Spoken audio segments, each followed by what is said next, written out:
പഞ്ചായത്ത് കൂടിയാണ് കരുവാരക്കുണ്ട് ഗ്രാമപഞ്ചായത്ത്. പ്രിയപ്പെട്ട സഹോദരിമാരെ, ഈ വേദിയിൽ എനിക്ക് പറയാനുള്ളത്, നമ്മൾ സഹോദരിമാർ സ്ത്രീകൾ ഒന്നിച്ചു നിന്നാൽ തീർച്ചയായും നമ്മുടെ കുട്ടികളെയും നമ്മുടെ ചെറിയ മക്കളെയും ഒന്നിച്ചു നിർത്തിക്കൊണ്ട് നമ്മൾ അതിനെതിരെ പ്രതികരിക്കുകയാണെങ്കിൽ തീർച്ചയായും ഒരുപാട് മാറ്റങ്ങൾ വരുത്താൻ, അല്ലെങ്കിൽ ലഹരിമുക്തമായിട്ടുള്ള ഒരു പഞ്ചായത്താക്കാൻ നമുക്ക് സാധിക്കും. അതിന് നമ്മുടെ ബഹുമാനപ്പെട്ട കരുവാരക്കുണ്ട് ഗ്രാമപഞ്ചായത്ത് പ്രസിഡന്റ് ഇവിടെ ഇരിക്കുന്നുണ്ട്, ഇവിടെ ആരോഗ്യ മേഖലയിൽ പ്രവർത്തിക്കുന്ന ആളുകൾ ഇരിക്കുന്നുണ്ട്, അതോടൊപ്പം തന്നെ വിവിധ മേഖലകളിൽ സൂപ്പർവൈസർ അടക്കമുള്ള CDP അടക്കമുള്ള ആളുകൾ ഇവിടെ ഇരിക്കുന്നുണ്ട്. ഈ മേഖലകളൊക്കെ നമ്മൾ ഉപയോഗപ്പെടുത്തി നമുക്കറിയാം, ഇന്നലെ വന്ന വാർത്തകൾ പോലും കരുവാരക്കുണ്ട് പഞ്ചായത്തിലെ ഒരു വ്യക്തി ഉണ്ട് എന്നുള്ളതാണ്. അതൊരു സത്യമാണ്. പക്ഷേ അതിനെതിരെ പ്രതികരിച്ചത് നമ്മുടെ നാട്ടിലെ സ്ത്രീകളാണ്, തരിശുപാടിലെ സ്ത്രീകളാണ്. ആ സ്ത്രീകൾക്ക് നമ്മൾ ബോധവൽക്കരണം, ഓരോ മുക്കിലും മൂലയും നമ്മൾ ബോധവൽക്കരണം വെച്ചുകൊണ്ട് നമ്മുടെ മക്കളെ രക്ഷിക്കാൻ വേണ്ടി നമ്മൾ അവർക്ക് പോലീസിൻ്റെയൊക്കെ നമ്പർ കൊടുത്തുകൊണ്ട് ആ മേഖലയിൽ തന്നെ ഒരു അനുഭവം പറയട്ടെ. ആ മേഖലയിൽ, തരിശ് മേഖലയിൽ ഒരു സഞ്ചി നിറയെ കഞ്ചാവ് പിടിക്കുകയുണ്ട്. അത് പിടിച്ചത് തന്നെ നമ്മുടെ സ്ത്രീകളാണ്. സ്ത്രീകൾക്ക് അത് കിട്ടുകയും ഉടനെ പോലീസിൽ ഏൽപ്പിക്കുകയും ചെയ്തു എന്നുള്ള ഒരു മഹത്തായ കാര്യം നമ്മുടെ സ്ത്രീകൾക്കും നമ്മുടെ കുട്ടികൾക്കും ചെയ്യാൻ കഴിഞ്ഞു എന്നുള്ളത് വളരെ സന്തോഷകരമാണ്.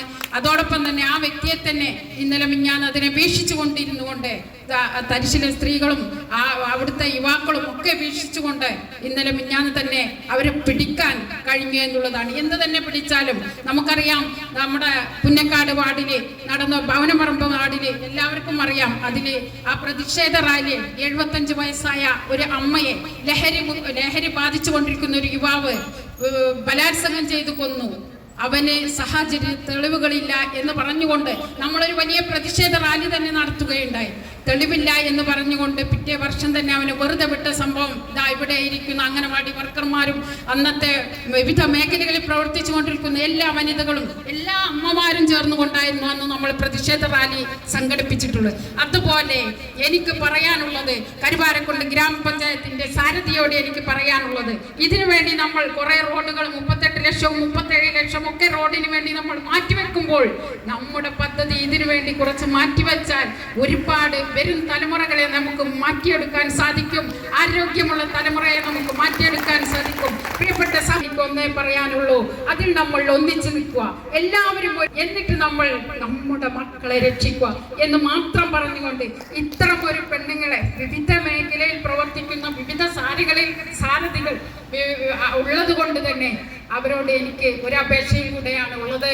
നമ്മൾ ഒന്നിച്ചു നിൽക്കുക. കരുവാരക്കുണ്ട് പഞ്ചായത്തിലെ എല്ലാ സ്ത്രീകളും കാരണം പീഡിപ്പിക്കപ്പെടുന്നതും പീഡിതരാവുന്നതും ഒക്കെ നമ്മൾ വനിതകളാണ്. ഒരുപാട് പ്രയാസങ്ങൾ അനുഭവിച്ചുകൊണ്ട്, പ്രയാസങ്ങൾ പങ്കിട്ടുകൊണ്ട് അവരുടെ പ്രശ്നങ്ങൾ പറയുമ്പോൾ നമുക്ക് വേദനയാണ്. എങ്ങനെ ഇതിൽ നിന്നും മാറ്റിയെടുക്കാം? അതിന് നമ്മുടെ സിസ്റ്റർ അടക്കമുള്ള എല്ലാവരും നമ്മോട് കൂടെ, അതുപോലെ ജമാഅത്തിന്റെ ഇന്നലത്തെ ഒരു സൗഹൃദ സംഗമത്തിൽ പങ്കെടുക്കുകയുണ്ടായി.